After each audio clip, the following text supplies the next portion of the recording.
मैंने आप हजरात के सामने कुरान पाक के ज़ख़ीम मजमुआ में से 2 आयात मुबारका का कुछ हिस्सा, मुकम्मल नहीं, यूँ समझ लीजिए कि आधी और एक पौनी आयत को आपके हजरात के सामने पेश किया है। इसी तरह हदीस मुबारका में से 2 अहादीस को आपके सामने पढ़ा गया है। अल्लाह ताला उन्हीं की रोशनी में मुझे इजहार माफी ज़मीर करने की तौफीक अता फरमाए। उन आयात की तरफ चलते हैं, उन अहादीस को खंगालते हैं।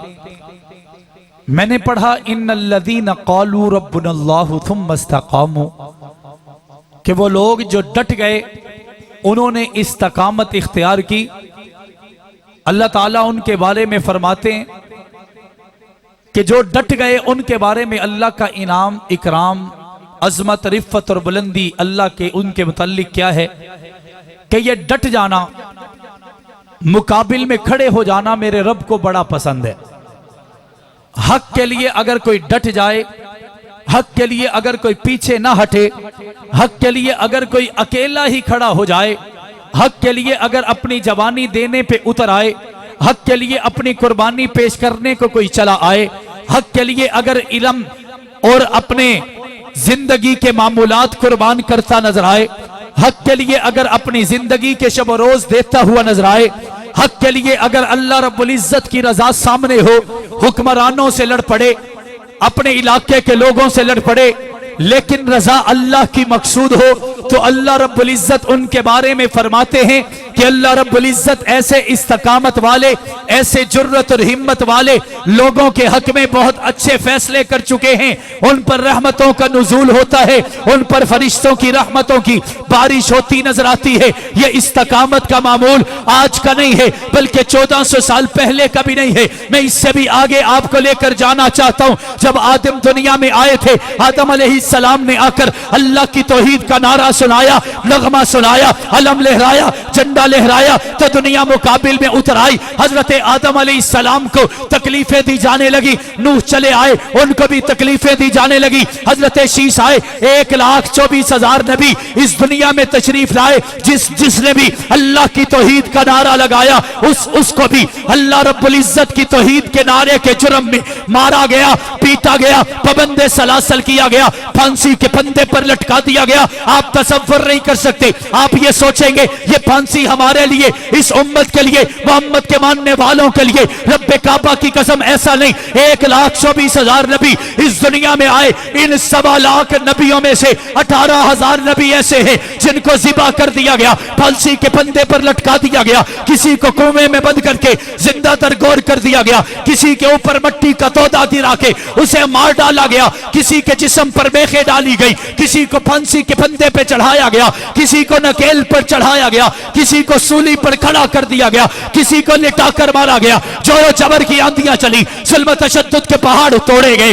लेकिन रब्बे काबा की कसम 1.25 लाख नबी भी ऐसे थे जिन्होंने अल्लाह की तौहीद का नारा लगाया, नगमा सुनाया, अलम लहराया, इल्म पढ़ाया, फिर उस पर डट गए, पीछे नहीं हटे। तूफान आया, पीछे नहीं हटे। जुल्मात आई, पीछे नहीं हटे। तारीकियां आई, पीछे नहीं हटे। अगर अपने और पराओं का जुल्म आया, पीछे नहीं हटे। पहले घर वाले छोड़ गए, पीछे नहीं हटे। फिर दोस्त जुदा हो गए, पीछे नहीं हटे। रिश्तेदार नाता तोड़ गए, पीछे नहीं हटे। रब्बे काबा की कसम ये 18,000 नबी बिलखुसूस उनमें ऐसे हैं जिन्होंने जवानियां लुटा छोड़ी। अल्लाह की तौहीद का नारा, जिनकी आवाज यही थी, जिनकी सदा यही थी, कुलू ला इलाहा इल्लल्लाह तुफ्लिहून। अगर तुम ये नारा लगा दोगे कि अल्लाह के सिवा कोई इबादत के लायक नहीं, तो रब्बे काबा की कसम तुम फलाह पा जाओगे। सिर्फ ये एक ही नगमा था, यही एक नारा था जिसकी वजह से, जिसकी पदाश में, जिसके जुर्म में मारा भी गया, पीटा भी गया,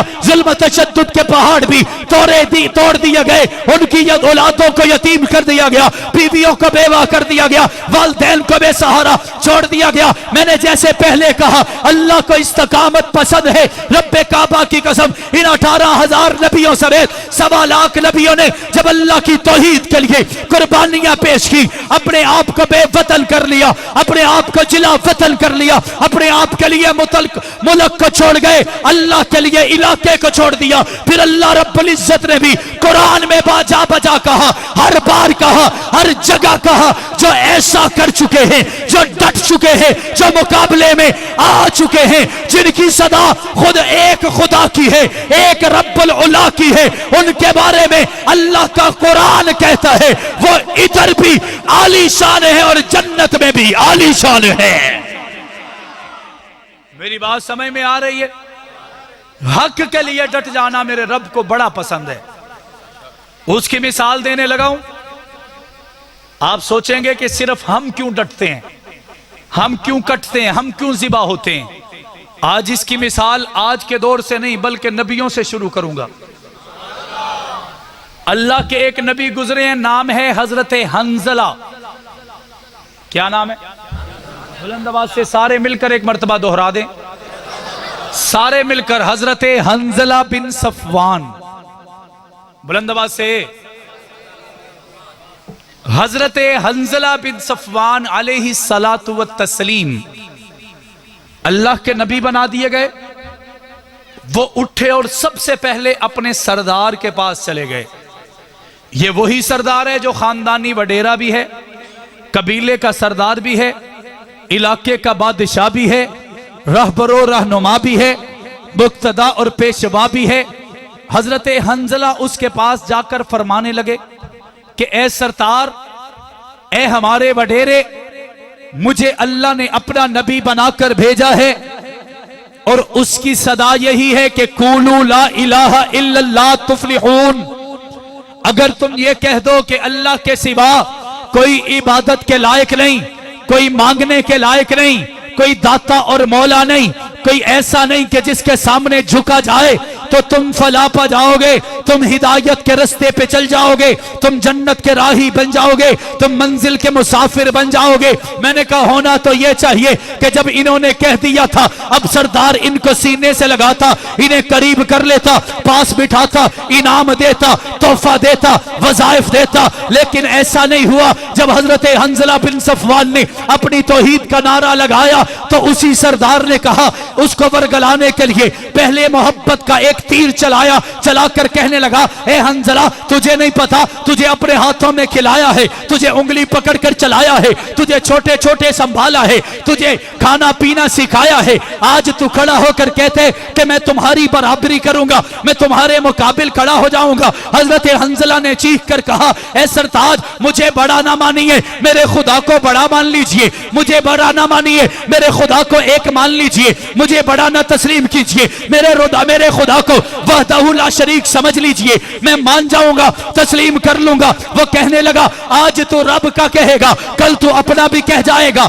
आज तू खुदा का कहेगा, कल अपनी भी सदा लगाएगा, इसलिए हमें यह बर्दाश्त नहीं कि तू ये अमल करे। हजरत हंजला कहने लगे कि तू चाहता क्या है? वो कहने लगा, अपने इस नारे से बाज आ जाओ, अपने इस नगमे से बाज आ जाओ, तुम्हें अपनी मसनद पर बिठाऊंगा, तुम्हें इनाम और इकराम से नवाजूंगा। हजरत हंजला ने कहा, यह तो सवाल ही पैदा नहीं होता कि मैं अल्लाह का नबी बनाकर भेजा गया हूं। आज तेरी लालच में आकर, आज तेरे पैसे की हवस में आकर अपने उस ऐलान को छोड़ जाऊं। मैं कल भी अल्लाह के नबी होने पर फख्र कर रहा था, मैं आज तेरी धमकी सुनने के बाद भी अपनी नबुव्वत पर, अपने नबी होने पर फख्र और एजाज समझता हूं।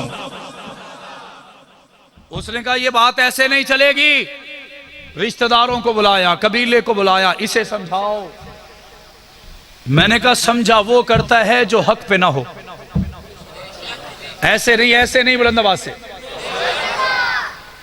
वरगलावे में वो आता है जिसके पास दलाइल ना हो, जिसके पास मजबूत प्रोफाइल ना हो। हजरत हंजला ने इनकार कर दिया। बड़ा गुस्सा आया। जाहिरी बात है, आना ही है। एक इलाके का सरदार है, आप अपने इस इलाके के किसी लंबरदार के सामने खड़े हो जाओ तो मजा आ जाएगा, अगर किसी चौधरी के मुकाबिल खड़े हो जाओ तो पता चल जाएगा। वो अल्लाह का नबी है, इलाके के बादशाह से झगड़ पड़ा है, तौहीद का अलम हाथों में है, उस बादशाह ने कहा इस हंजला को उठाओ, फलां इलाके में तने तनहा एक कुआं है, उसके अंदर फेंक डालो। अल्लाह के नबी को ले जाया गया, जाकर उस कुएं में डाल दिया गया जिसमें गलाजत, बदबू, गंदगी ऐसी चीजें मौजूद हैं। उसमें हजरत हंजला को डालकर ऊपर से ढक्कन देकर बंद कर दिया गया। अब छोटी सी जगह है, जैसे हम रोशनदान की छोटी सी जगह अपने कमरे में महसूस करते हैं, छोटी सी एक लाइन किसी जितनी जगह थी जहां से वो ढक्कन जो हिला हुआ था, वहीं से धूप आती, वहीं से पता चलता कि दिन है या रात है, सुबह है या शाम है, खुशी है या गम है, सर्दी है या गर्मी है। 7 दिन तक, कितने दिन तक? 7 दिन तक अल्लाह के इस नबी को कैद रखा गया। बादशाह 7वें दिन आया और ये कहने लगा मेरे दिल में ख्याल आया है कि तू भी तो हमारे खानदान का ही है, चल मैं तुझे एक मर्तबा फिर समझाता हूं, अपने मकसद से बाज आ जा। हजरत हंजला ने कहा कि 7 दिन क्या 7 साल भी गुजर जाएंगे, मेरी जुबानों से अल्लाह की तौहीद का नारा बुलंद होगा। वो कहने लगा ऐसे नहीं मानते। हजरत हंजला ने फरमाया कि सवाल ही पैदा नहीं होता। वो कहने लगा फिर तुझे वार्निंग है, कुछ देर रह ले। 7वें दिन वो चला गया, 2 दिन का कह के गया। हमारे नबी के भी सहाबा हैं, हजरत हंजला के भी सहाबा थे। हमारे नबी के लाखों सहाबा हैं, हजरत हंजला का सिर्फ एक सहाबी था। कितने थे? बुलंद आवाज से और बुलंद आवाज से। मैंने कहा सहाबी सहाबी होता है, सहाबी सहाबी होता है, चाहे वो एक हो, चाहे वो अबू बकर की शक्ल में हो, चाहे वो उमर फारूक, उस्मान गनी, अली उल मुर्तजा की शक्ल में हो। अब ये अकेला सहाबी मजदूर है, दिहाड़ीदार है, ताजा रोटी करके खाने वाला है, लेकिन इसे पता है कि हमारा मकसद अजीम है। रात की तारीकी में पुलिस से, फौज से, इदारों से, एजेंसी से बच के वो कुएं पर जाता है और जाकर कहता है या नबी अल्लाह मेरे लिए क्या हुक्म है, ए अल्लाह के नबी मेरे लिए क्या हुक्म है। मैंने कहा मेरे जैसा कोई होता तो कहता मैनू पहले इथों कड्डो, ऐसे ही है। लेकिन अल्लाह का नबी है, कहने लगे, फरमाने लगे कि ए मेरे सहाबी, अल्लाह तुझे जज़ाए खैर दे, मेरे से दूर चला जाओ, मेरे से साथ देने, मेरे से। वो कहने लगा ए अल्लाह के नबी मुझे समझ नहीं आया, आप कहेंगे तो ये ढक्कन उठाऊंगा, आपको निकाल डालूंगा, आपको ले जाऊंगा, हम दूर चले जाएंगे। हजरत हंजला ने मुस्कुरा के कहा ए मेरे प्यारे सहाबी, रहना भी यही है और डट कर भी रहना है,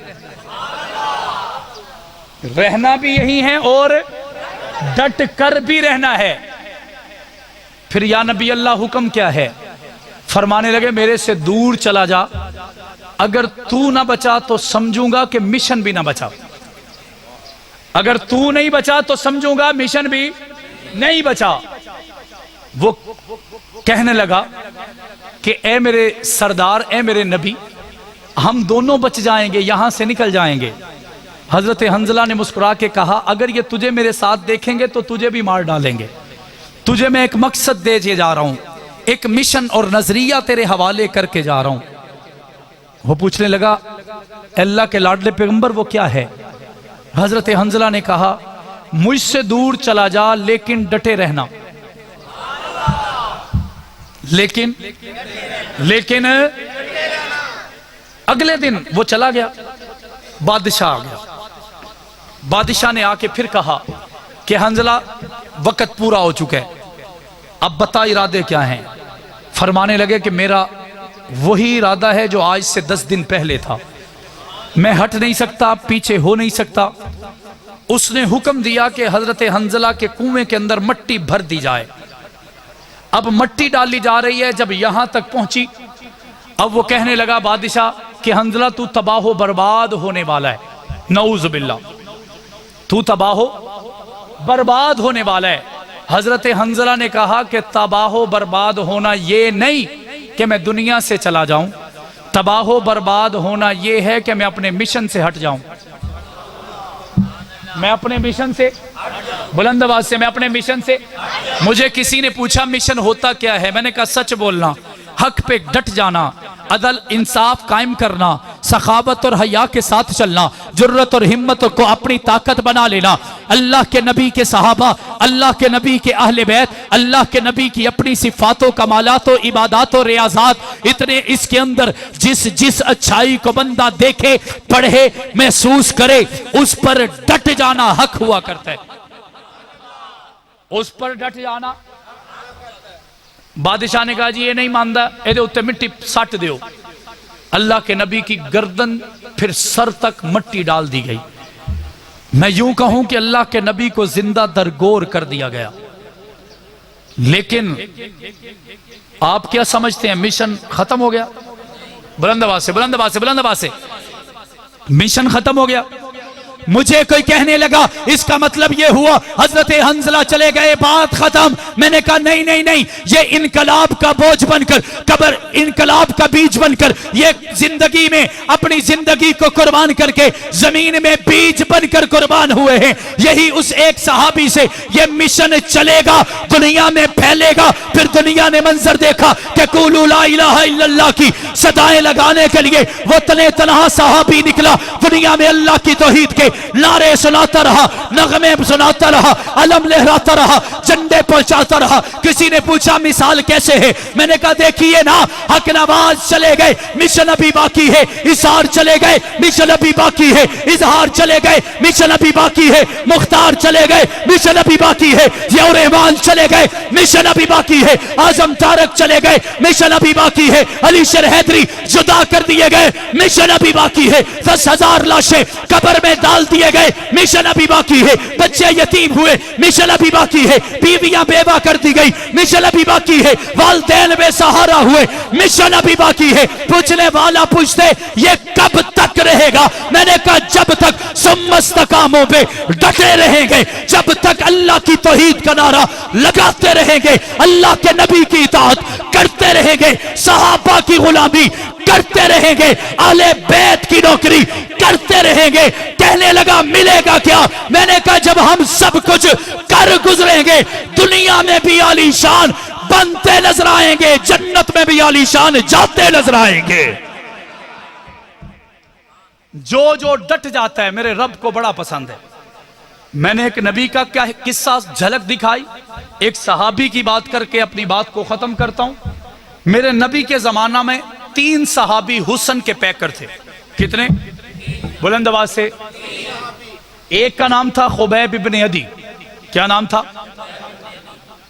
हजरत खब्बाब भी कहते हैं इनको, हजरत खुबैब भी कहते हैं। हजरत खब्बाब बिन अदी रजी अल्लाह तआला अन्हु वो हैं जो अपने हुस्न को लेकर सूली पर चढ़ गए, सिर्फ इस वजह से कि बादशाह कहते हैं कि खब्बाब एक तरफ तेरी सूली है, एक तरफ तुझे लटकाया जाना है, तुझे आग में डाला जाना है, दूसरे तरफ यह है कि तेरे दिल में यह तमन्ना पैदा हो जाए कि मुझे सूली ना चढ़ाओ, मेरे मोहम्मद को सुई चुभा डालो, हजरत मेरे मोहम्मद को रास्ते से हटा डालो। हजरत खब्बाब इब्ने अदी कहते हैं कि तुम रास्ते से हटाने की बात करते हो, एक तरफ मेरे आका को सुई चुभना होती, दूसरी तरफ मुझे आग में जलाया जाना होता, तो मैं आका को सुई से बचा लेता, खुद फांसी के फंदे पे चढ़ जाता।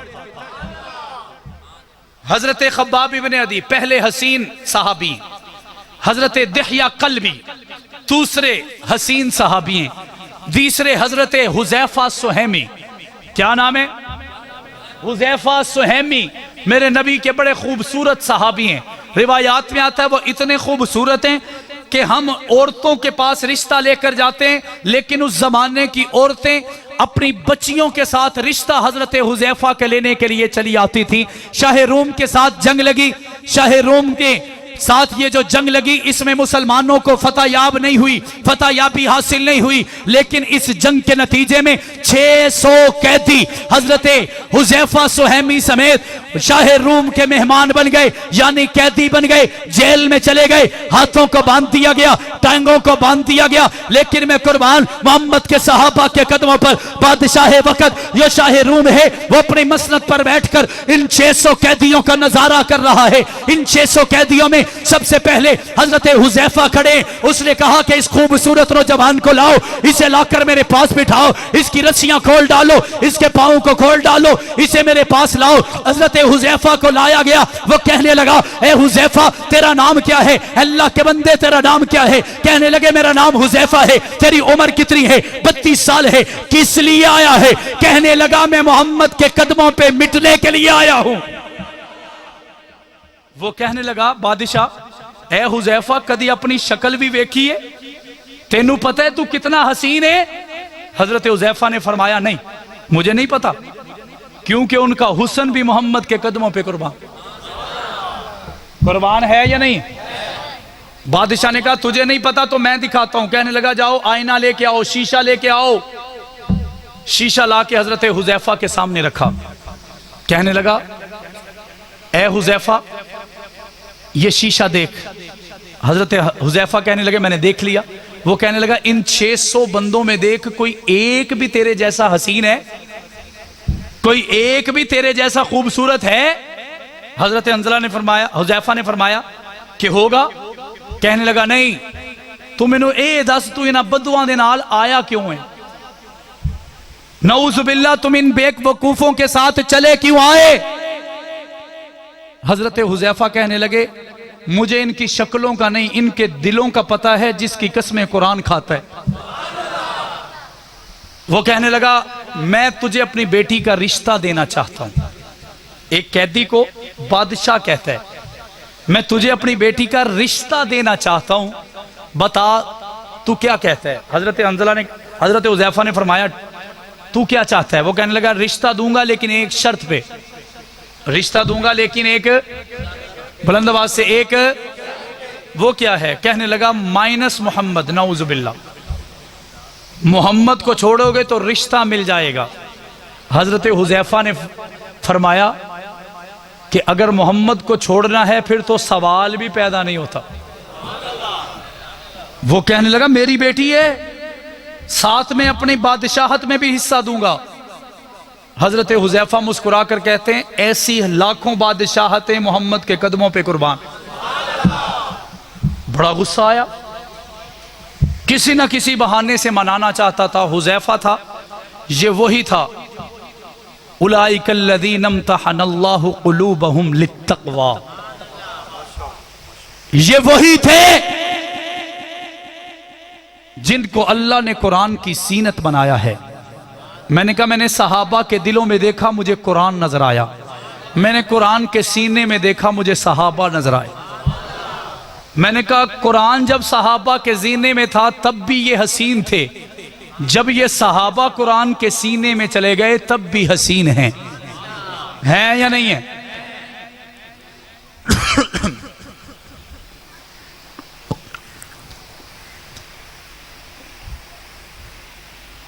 मेहमान तशरीफ ला चुके हैं, अभी आपसे मुखातिब होंगे। बस अपनी बात को जो चल रही है इसको ख़त्म करता हूँ।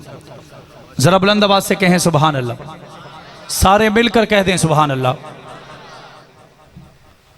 बादशाह ने कहा मैं रिश्ता देता हूँ, मैं बादशाहत में हिस्सा देता हूँ, तुम लौट आओ, पीछे हट जाओ। हजरत हंजला, हजरत हुजैफा बिन सुहैमी रजी अल्लाह ताला अन्हु किसी सूरत भी नहीं माने। बादशाह ने कहा मैं तेरा इलाज कर लेता हूं। इलाज कौन सा है? बादशाह ने एक बंगला तैयार करवाया। क्या तैयार करवाया? कोठी तैयार करवा के उसके अंदर 6 खूबसूरत नौजवान लड़कियां उसमें भेज दी और हजरत हुजैफा को उसमें बंद कर दिया। ये अलग बात है कि वो 6 की 6 एक तरफ, हुजैफा का हुस्न दूसरी तरफ, मुकाबला नहीं है। रिवायात में आता है 7 दिन के बाद शाह रूम ने कहा ओए ले हुजैफा नु एदी एकड़ी शेकड़ी निकल गई होएगी, अब मैं देखता हूं इसका तकवा किधर है। जब आए, जो 6 लड़कियां थी वो परेशान है और हुजैफा मुतमईन है।